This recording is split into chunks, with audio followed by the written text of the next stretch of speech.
안녕하세요, 찰리브라입니다.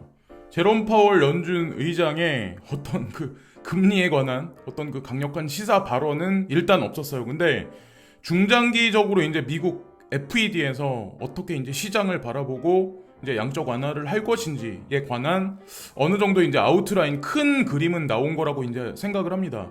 그래서 단기적으로 지금 시장의 변동성이 있긴 하지만 중장기적 관점에서는 여러분들이 가상자산 시장에 투자하는 게 정답이고 맞다라고 생각합니다. 지금 현재 주식시장은 정고를 갱신해서 조정장세도 약간의 폭이 들어갔지만 지금 그에 비해서 가상자산 시장은 되게 별 볼 일 없어요. 근데 제가 괜찮아질 거야 라는 어떤 그 시그널들 몇 개를 보여드리면서 단기적으로는 어떻게 대응할지, 그리고 중장기적으로는 어느 정도 가격까지 갈 수도 있는지에 관해서 말씀을 논리적인 자료를 근거로 해서 이제 말씀을 한번 드려보려고 합니다. 그래서 일단 첫 번째로 제가 어저께 말씀드리려고 했던 게 베리 실버트죠. 디지털 커런시 그룹의 CEO인 그분이 이제 그 100밀리언 달러만큼의 어떤 그 자금을 제가 이름을 기억 못하는데 지금 그 비트코인 마이닝하고 스테이킹에 관련한 그 전문적인 서비스를 하는 회사에 투자를 진행했다. 예, 그래서 북미에선 아마 가장 큰 채굴장이 될 거다라는 그런 얘기를 하거든요. 그래서 만약에 이게 앞으로 중장기적으로 형편없다고 생각하면 그렇게 큰 돈을 거기다 투자를 하지 않죠. 예. 그냥 그런 관점으로 그냥 지금의 장세에 패닉하지 마시고 그냥 그렇게 보시면 되고, 그리고 일단 첫 번째 여기 나와 있는 거는 에이다 코인 요즘에 뭐 올라갔다가 조정 장세가 깊어져서 마음 아파하시는 분들이 되게 많은데, 수익 매매 관점으로 자 홀딩하고 계신 분들은 단기적으로 수익을 보실 수 있는 구간으로 접어들 수도 있다. 그래서 여기서 뭐 급하게 엄청나게 쏜다 이런 의미로 이 차트를 그린 사람이 말하는 건 아니고 그냥 어디까지나 그냥 수익 매매 관점으로 지금 손절 라인을 잡고 분할 매수로 들어가서 나쁘지 않은 그 방향성이 나올 거다. 그러니까 긍정적으로 스윙의 관점이라면 어느 정도 퍼센테이지는 나올 거다. 수익이 그렇게 얘기를 하는 거고, 자 조시 라거죠. 제가 이제 스탠다드한 차트를 되게 많이 추종을 많이 하고 많이 저도 이제 도움을 많이 받는데, 이분이 이제 그런 말씀을 하세요. 어저께 이제 그 도시죠 덧 폴카닷이 이제 하락을 하면서 6달러 밑으로 떨어져서 자기가 이제 추매를 했다. 어저께 샀다. 근데 이게 이더리움하고 이제 어떤 그 경쟁 관계에 있으면서 그 구도에서 나는 조금의 파이를 먹을 수 있다. 뭐 이런 얘기를 지금 하고 있는데, 이 사람이 보는 시장이 아마 맞을 거예요. 폴카닷의 어떤 그 지금 조정 장세가 약간 들어가긴 했지만 아직까지는 8월달 메타가 아직 끝난 게 아니기 때문에 또다시 이제 상승 반전에서 올라가면 분명히 폴카닷이 다시 이제 상승이 하긴 하겠지만 그 에너지가 아마 그렇게 많이 가파르게 세지는 않을 거라고 저는 이제 생각을 하거든요.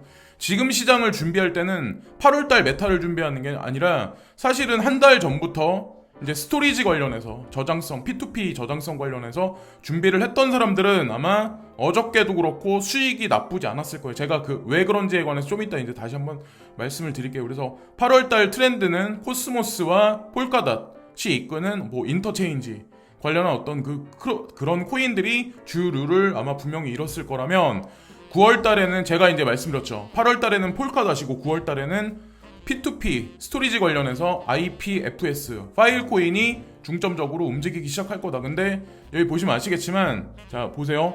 글로벌 평균이에요. 글로벌 평균 하루 만에 133% 상승했어요.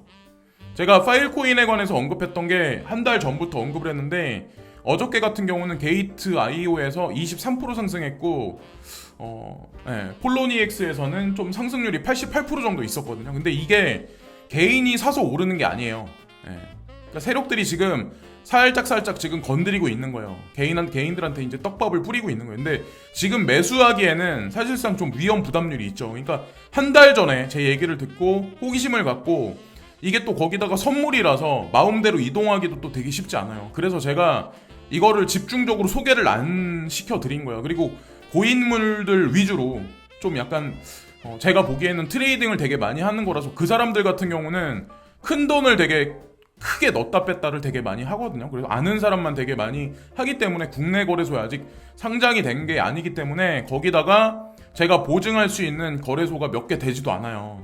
그렇기 때문에 이제 말씀드린 건 아니고 대충 9월달 트렌드를 보기 위해서 이제 말씀을 드렸던 거고, 자 어쨌건 뭐 수익이 나신 분들은 이제 축하를 드리고, 자 단기적인 관점, 그러니까 제가 생각하는 단기적인 관점은 뭐 한 달, 뭐 2, 3주 정도를 얘기를 하는 거거든요. 이번 달 말부터. 자, 보세요. 이걸 잘 보세요.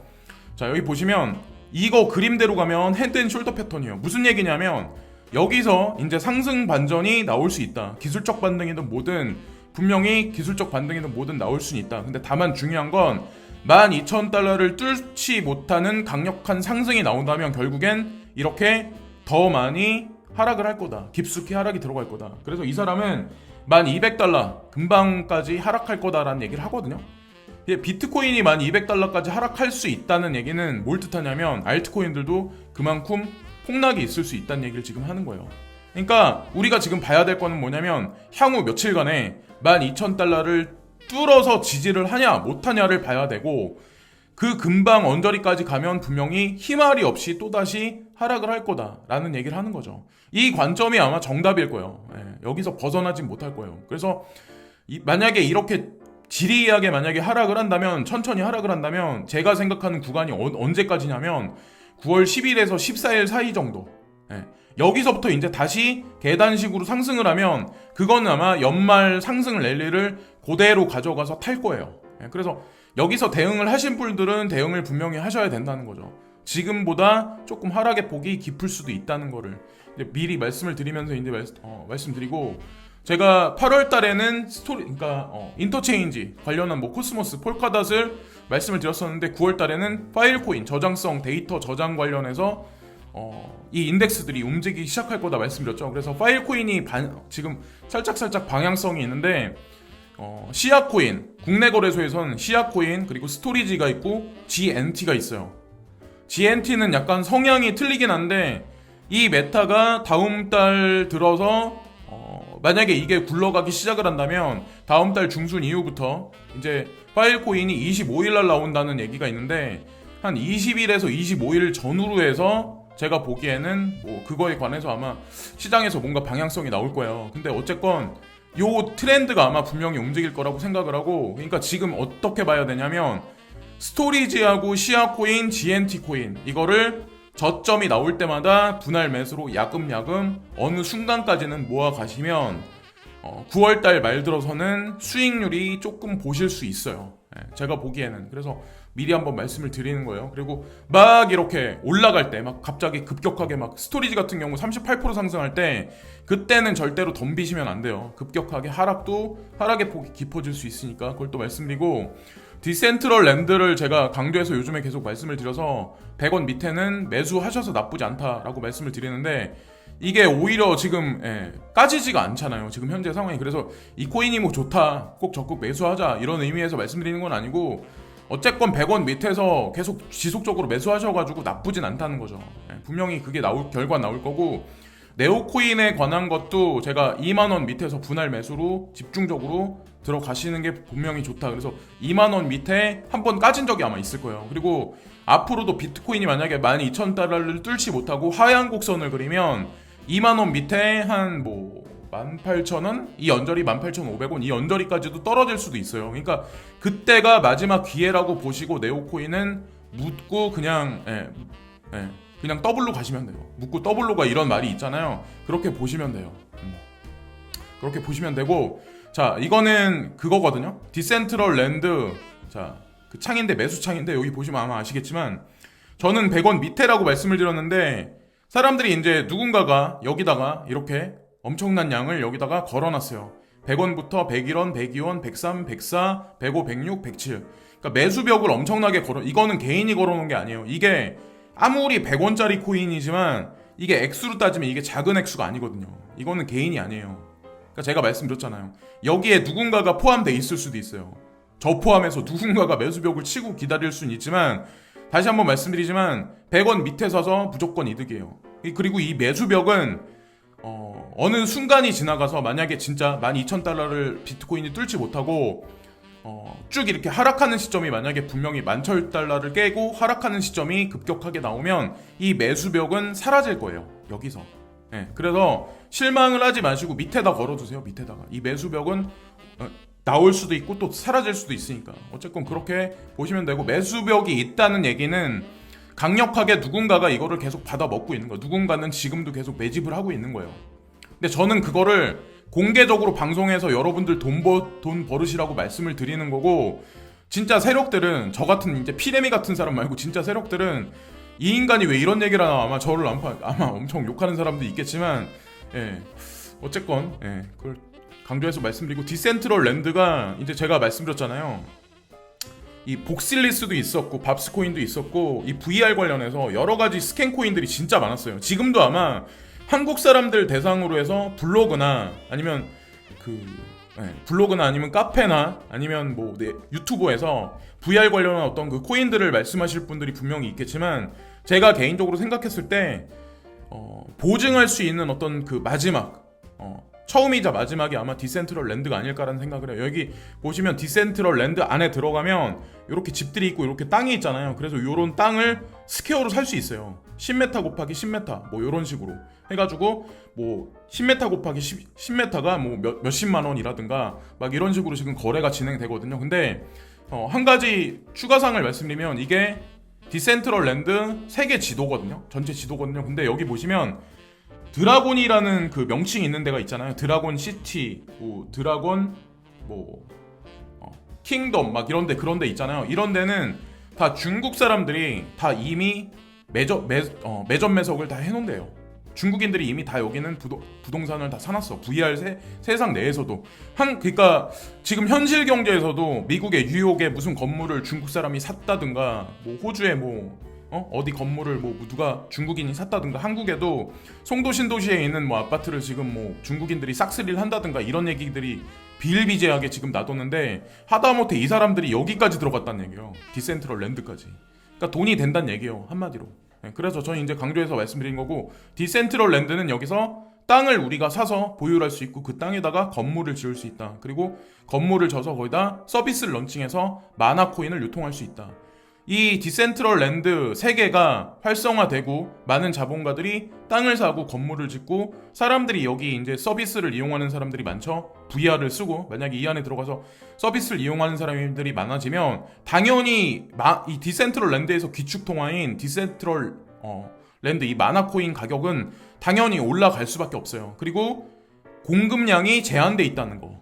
공급량이 제한돼 있으니까 당연히 가격도 올라갈 수밖에 없는 거고, 가장 마지막으로 제가 강조해서 왜 말씀을 드리냐면, 자 여기 디지털 커런시 그룹, 그러니까 가상자산 투자 시장의 대마왕, 마지막 끝판왕인 베리실버트가 여기 보시면 비트코인, 이더리움, 그리고 이더리움 클래식, G캐시, 그리고 여기 마나코인 나오죠. 그리고 호라이젠, LPT는 리버피어예요. 한마디로 리버피어라는 코인도 있어요. 그래서 이 사람이 관심을 두고 본인도 투자를 진행하고 있는 코인이에요. 그러니까 절대 스캠이 아니란 얘기죠. 가능성도 있고. 그러니까 사람들한테 물리게 하고 물량을 떠넘기려고 그러는 건 아니에요. 그거는 이제 진짜 사기를 못 당해본 사람들이 이제 그런 얘기를 하는 거고. 자, 이제 살펴보면서 이제 진행하시면 되고, 지금 단기적으로 조정 장세에 들어갔는데, 저는 제가 생각하는 연말 목표가는 변함은 없어요. 비트코인 기준에서 베리실버트가 예전에 13,900달러를 언급을 했어요. 그게 하나로 따졌을 때 1,650만 원이거든요.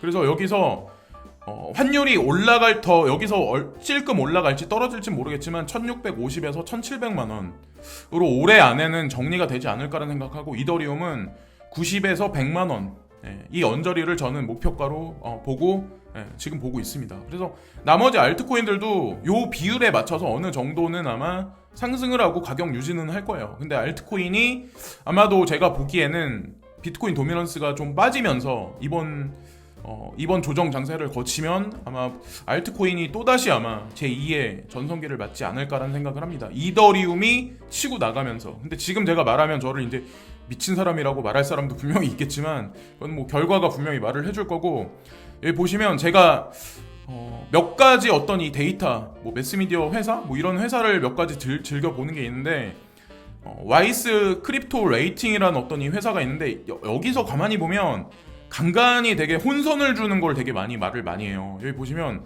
아이오타에 관해서 좀 많이 디스하는 얘기를 여기 지금 쓰거든요. 자금력이 되게 부족하고 실사용 사례가 없어가지고 지금 현재 이 가상자산 투자 시장에서 배제될 수도 있다.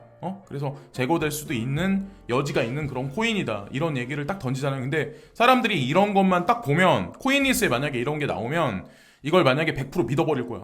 내 아이오타 어떻게 이러다가 이 회사 없어지는 거 아니야? 근데 제가 그래서 아이오타 홈페이지, 그러니까 아이오타 지금 그 트윗에 가서 제가 봤는데 일 열심히 하고 문제 없이 잘 하고 있더만. 그러니까 그런 거를 잘, 거짓과 진실을 잘 구분해서 보셔야 된다는 거고, 이렇게 또 하락장이 나올 때는 또 이상하게 이런 악재 뉴스도 또 나오더라고요. 여기 보시면 FBI가 지금 경고를 알리고 있는데, 지금 북한에서 해커들이 뭐 암호자산, 가상자산 거래소를 뭐 해킹했다. 그래서 뭐 250개의 계좌를 뭐 동결시켰다. 이런 얘기가 나오더라고요. 이런 뉴스는 왜 이럴 때마다 나올까요? 도대체 이런 뉴스는 누가 실제로 만들어내는 걸까요? 그것도 되게 궁금하네요. 자, 이거는 크립토 마이클인데, 자, 비트코인 얘기하는 거예요. 비트코인이 여기서 살짝 반등이 있고 또 살짝 하락이 있다가 여기서 이번 달 말까지 또다시 이제 올라갈 가능성이 있다. 근데 뭐 12,000달러를 강력하게 뚫을 거다라는 얘기를 안 해요. 아까 그 제가 처음에 보여드렸던 비트코인 차트 있잖아요. 이 사람도 그러니까 미지수인 거야. 지금 보면은 거기 금방까지는 올라갈 수 있지만 그 다음은 모르겠다라는 얘기를 하는 거죠. 그래서 요 며칠은 한번 지켜보세요. 어떻게든 한번 지켜보시고, 반등이 하더라도 12,000달러를 못 뚫으면 그때는 진짜 문제가 생긴다는 거죠. 그때는 진짜 손절 라인 잡고 좀 많이 덜어내셔야 되는 거예요. 지금이 문제가 아니라.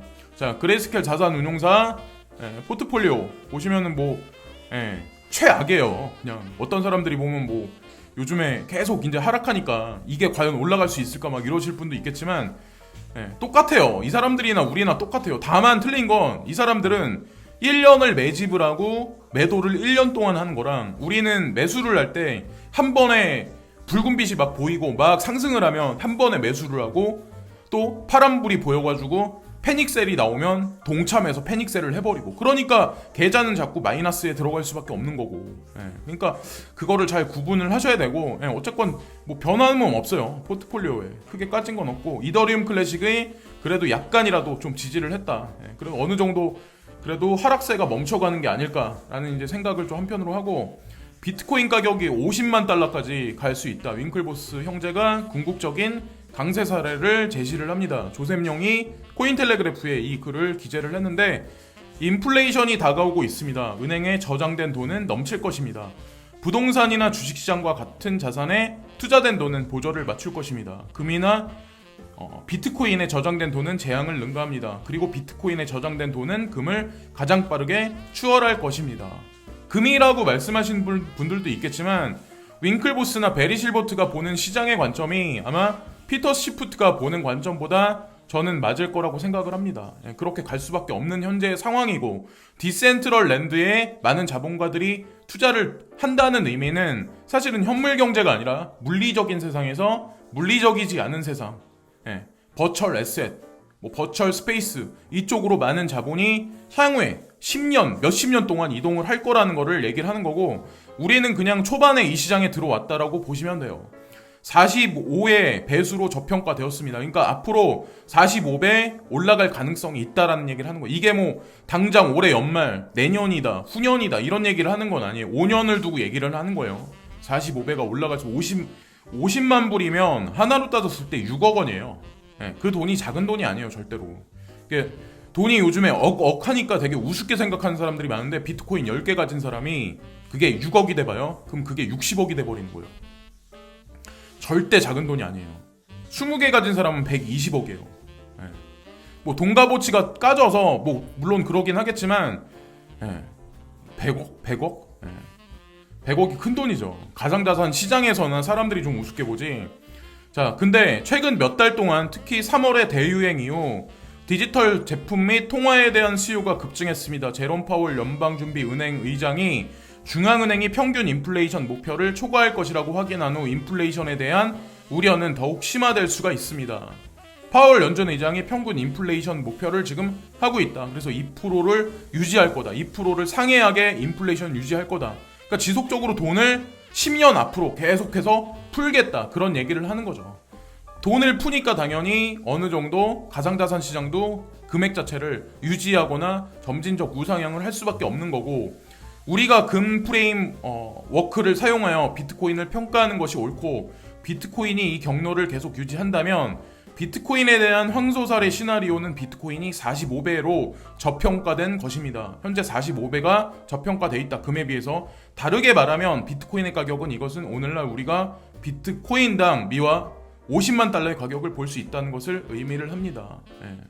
믿거나 말거나죠. 자, 이거는 여기 나와 있는 거는 제가 예전에 이제 처음에 비트코인 거래했을 때거든요. 여기 보시면은 2016년 2월 15일 날 제가 처음에 매수했어요. 여기 보시면 51만 1,100원에 10.1개, 그러니까 10.76개부터 매수를 하고 그때 그 다음에 2.5개를 또 매수를 했어요. 51만 8천원. 근데 더 웃긴 건 제가 왜 이걸 보여드리려면 자랑하려고 보여드리는 게 아니라 여기 보시면 매수가가 있고 매도가가 있죠.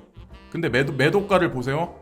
51만 9,300원에 20개를 매도를 해. 여기서. 그러니까 제가 지금 그러니까 이 시장에 들어온 지 얼마 안 되시는 분들이 벌벌 떠시는 거 보고 얘기를 하는 거예요. 저도 그랬었어요. 보세요. 여기서 남은 게 있나요, 돈이? 네, 가만히 보세요. 이게 해외 거래소에서 들어온 것 같은데 그것까지 합쳐진 그거 같은데 20.30개니까.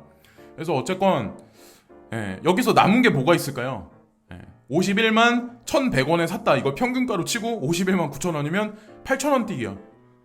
그러니까 그 정도로 제가 그랬었다는 거죠. 그 이후에도 뭐 별일이 다 있긴 했었지만 어쨌건 뭐 비트코인 같은 경우는 그랬었고 이더리움 같은 경우는 5월 18일부터 제가 들어갔었거든요. 여기 보시면 15,300원. 그래서 196개 샀었고 111개 샀었고 86개 샀었고 그래서 제가 그때 6월달이 되기 전에 제가 개수를 맞춘 게 1000개를 맞췄나? 1000개를 맞췄었나? 그리고 나서 ICO 한다 어쩌저쩌고 하면서 여기저기 보내면서 빵꾸가 나기 시작을 했죠.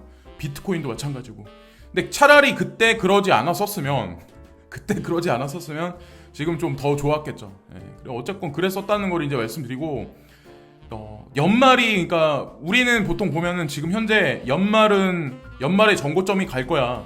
뭐 리플이 10,000원 갈 거야 이렇게 보시는 분들도 있는데 제가 생각하는 시장의 관점 뭐냐면 베리 실버트도 13,900달러를 예전에 언급을 했지만 연말이 그러니까 비유적 표현으로 식전빵이다. 식전빵이면 약간을 먹을 수 있다. 그리고 2021년이 에피타이저다. 식사를 하기 전에 에피타이저를 또 먹죠. 그리고 2020년이 메인 식사가 될 거다. 2023년은 그 다음에 뭐가 될 거다. 이런 표현을 제가 쓰는데 우리는 지금 세금을 안 내면서 도망가려고 하잖아요. 근데 9월 며칠 날 되면 그때서부터 체킹이 들어가서 2022년이 되면 아마 세금을 내야 될 거예요. 근데 가상자산 시장을 올려주는 거는 제가 다시 한번 반복해서 말씀드리지만 여러분들 배불리려고 올려주는 것도 있지만 중요한 건 이 사람들이 세금 걷어가려고 가상자산 시장을 지금 만든 거고 키우는 거예요. 통화 시스템이 막판까지 와서 한계에 있다는 걸 알기 때문에 가상자산 시장이 탄생이 됐던 거고 그 안에서 세금 체계를 지금 만들어 가는 거는 결국엔 뭘까요? 현물 경제가 거의 다 됐다는 거를 알기 때문에 의도적으로 버추얼 에셋에 관해서 FATF에서도 회의를 주기적으로 1년 동안 계속 거쳐서 하는 거예요. 10월 달에 이제 마지막 결론되는 회의가 있긴 하겠지만 그런 식으로 보시면 되지. 나는 왜 세금을 왜 내야 돼? 내가 10억 벌면 내가 왜 2억 2천을 왜 내야 돼? 이 미친 정부 이렇게 생각을 할 거예요. 근데 한국이 싫어서 외국을 떠나도 어차피 그거는 쫓아가요. 세금은 벗어날 수 없어요. 제가 보기에는. 근데 아직까지 이게 확정됐다고 그런 얘기들이 있지만 글쎄요. 뭐 별의 별 방법이 다 있겠죠. 카드에 대한 건 또 어떻게 뭐 정립이 될지는 모르겠네요. 아직까지. 그걸 또 보시면 되고 연준이 2% 넘어도 용인한다. 평균 물가 목표자를 도입할 거다. 장기 저금리 시사. 이 장기 저금리 시사라는 게 1, 2년 동안 이렇게 하겠다는 얘기가 아니에요. 제가 생각했을 때 앞으로 10년 동안 이렇게 할 가능성이 높아요. 그래서 중간에 금리 올린다는 사람도 있는데 앞으로 보세요. 어떤 일이 생기나. 달러에 관해서 미국에서 FOMC 만장일치로 통화정책을 수정했고 파월이 너무 낮은 물가는 경제에 위험하다. 고물가 피하려 선제 금리 인상한 30년 관행과 결별한다. 최대 고용 강조도. 여기 써놨죠. 돈을 근데 아무리 풀어봐야 여기서 인플레이션을 계속 올리려고 노력을 해도 인플레이션이 일어나는 거는 결국에는 주식시장, 주택시장 밖에 없다니까요. 우리 지금 먹거리 산업하고 전혀 상관없어. 현물경제하고. 지금 여러분들이 하고 계시는 스트리트에 있는 물리적인 자영업체들 있죠. 그런 업체들, 그런 상가들, 뭐 권리금 다 붙여있는 것들 어떻게 되나 한번 보세요. 주택시장은 지금 현재는 무너지지 않지. 인구수가 어느 정도 지탱을 하고 국가에서 그쪽으로 떠받쳐주니까. 근데 그것도 앞으로 어떻게 되나 한번 보세요. 주택시장은 또 어떻게 될까. 계속 올라간다고 생각하는 사람들이 있어. 근데 제가 개인적으로 보기에는 주택시장, 차라리 주택시장에 투자하기보다 디센트럴 랜드에 땅을 사겠어요. 차라리 저라면. 네. 자, 그리고 기축통화의 수명 여기 나와있죠. 이 1913년에 여기 보시면 FED가 설립이 됐어요. 그리고 나서 계속해서 달러 값어치는 지금까지 하락을 하고 있어요. 2019년까지. 네. 기축통화의 수명을 여러분들이 아셔야 돼. 100년에서 110년이 마지막이에요. 110년이 되는 때가 언제냐면 정확히 2030년이에요. 근데 지금도 제가 이런 얘기를 제 방송에서 하면 아니야, 무슨 또 다른 방법이 있을 거야. 그래서 미국은 기축통화국을 유지를 할 거야 라고 얘기를 하지만 이 이후의 세대, 달러 이후의 기축통화는 딱 특히 무슨 통화다 이렇게 말을 할 수 없다고 저는 생각해요. 하나의 커런시로 아마 통합될 거라고 저는 이제 생각을 합니다. 네, 모든 통화가 뭉쳐서 결국에 하나의 통화로 저는 마지막 결론이 지어질 거라고 생각해요. 원 커런시로. 네. 그게 뭐 리플이라고 말하는 사람들도 있는데 그거는 모르겠어요. 그건 저는 아니라고 생각하고 여러 가지 통화가 결국 한 군데 뭉쳐져가지고 그것이 아마 위력을 발휘하지 않을까라는 생각을 하고 지금 정부도 가만히 보세요. 미국 정부 따로 있고 중국 정부 따로 있어. 러시아 따로 있고 한국 따로 있어. 일본 따로 있는데 이 정부도 향후에 어느 순간이 되면 이 경계가 사라지면서 하나의 정부로 움직이기 시작을 할 거라고 저는 생각을 해요. 이게 음모론일 수도 있는데 가만히 세상 돌아가는 이치나 뉴스를 여러분들이 가만히 보시면 그런 게 이제 조금씩은 아마 느껴지실 거예요. 그래서 달러 인덱스 보시면 과거 건데 계속해서 하향 곡선을 계속 하락 트렌드를 그리고 있어요. 그래서 설상 여기서 2024년이나 2025년에 반등이 있더라도 결국에는 이 추세선, 하락 추세선을 돌파 못하고 결국엔 꺾인다. 2023년, 그러니까 2030년이 제가 보는 마지막 기로라고 생각을 해요. 그때까지 여러분들이 투자하시는 가상자산들 있죠. 지금 플립사이드 25위권 안에 들어가 있는 거. 더 넓게 보면 뭐 50위권 안에 있는 것들. 그게 나중 가서 어느 정도 가격까지 올라갈까요? 그리고 제가 몇몇 개 코인을 찍어서 말씀드렸던 코인들 있죠. 그레이스케어 자산운용사에 있는 것들하고 그것만 잘 투자하셔도 여러분들 남은 여생의 노후는 저는 보장될 거라고 이제 생각을 합니다. 지금까지 이런저런 말씀을 드렸는데 하락장에서 아마 되게 많이 힘드실 거예요. 그러실 수밖에 없고 이게 원화 계좌 이제 줄어드는 어떤 그런 걸 보시면 근데 제가 아까 보여드렸잖아요. 제가 처음에 코인 거래했을 때 그때 가격 보여드렸죠. 근데 그런 걸 보면 지금 현재 이 가격에 격세지감을 느낀다는 거죠. 여러분들이 지금 뭐 리플 코인 얼마네 거기에 막 마음 아파하시고 막 이런데 그게 다 여기서 다시 5년이 흘러가면 다 의미가 없다니까요. 뭐 10원이 올랐네, 100원이 올랐네, 뭐 클레이 코인이 1000원이 됐네, 막 환호하면서 막 이러잖아요. 그게 다 우스운 일이 된다니까요. 나중 가면 다 마찬가지예요. 지금까지 찰리 브라운이었고 오늘도 시청해주신 모든 분들께 진심으로 감사를 드리고요. 오늘 하루도 즐거운 하루를 되세요. 끝으로 구독과 좋아요 부탁드리겠습니다. 감사합니다.